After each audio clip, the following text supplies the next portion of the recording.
Welcome to the 12th Annual SEAS Student Research and Development Showcase. I'm with Lauren, who's a grad student.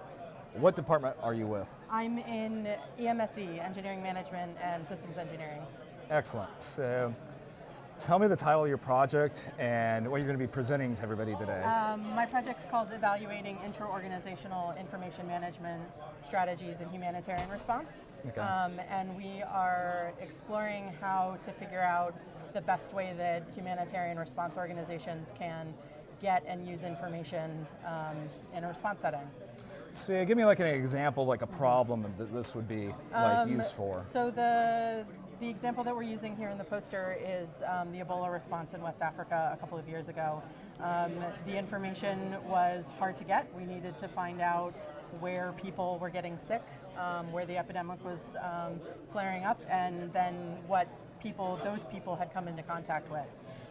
It's a hard amount of information to get, and organizations needed a strategy basically to go out and get that information so they could use it to decide where to send their teams.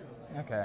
How are you attacking this problem with the research you're doing right now? We are using an agent-based model, which basically represents a physical space and uses a bunch of different agents, in this case humanitarian responders, who move around the space in a computer screen and interact with each other much like they would in a humanitarian response and try to get information from each other. So if I were on organization A and you were organization B, we would run into each other and we'd basically have to negotiate whether or not we wanted to exchange information with each other. Okay. So what are some challenges that you've encountered while doing this research and all that? I'm sure there has to be many. There are. My background's actually in humanitarian response, Okay. so I just started the PhD program about a year and a half ago, and so one of my big challenges was actually learning how to code the agent-based model. What language are you using? We're to code using it? a program called NetLogo, which Okay. is an open source free platform that's been around actually I think for several decades, so it's well established, but it's new to me. And then the other challenge we had is translating the realities of humanitarian response into a simplified but still true to life version of a humanitarian response environment. Okay. So where it stands now, you're about a year and a half into the program, Yep. the research. Where do you need to go?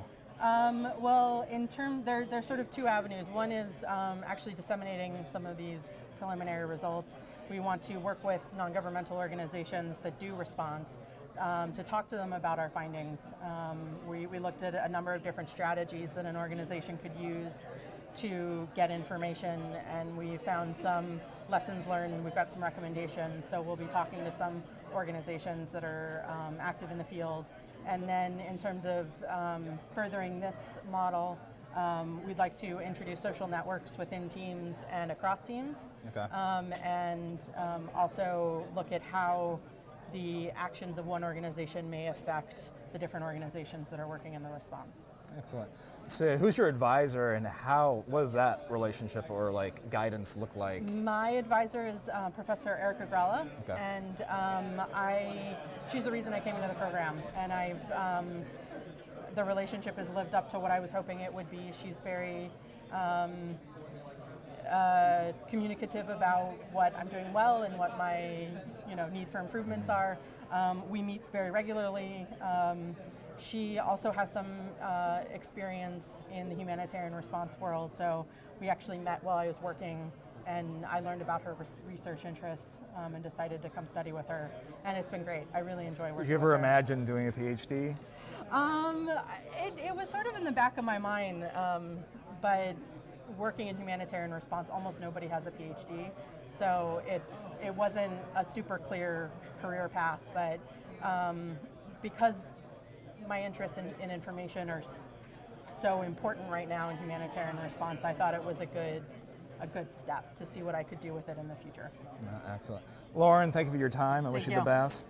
For this and to find out more about the R&D Showcase, go to seas.gwu.edu, R&D-Showcase. Follow us on Facebook at GW Engineer and Twitter at GW Engineering.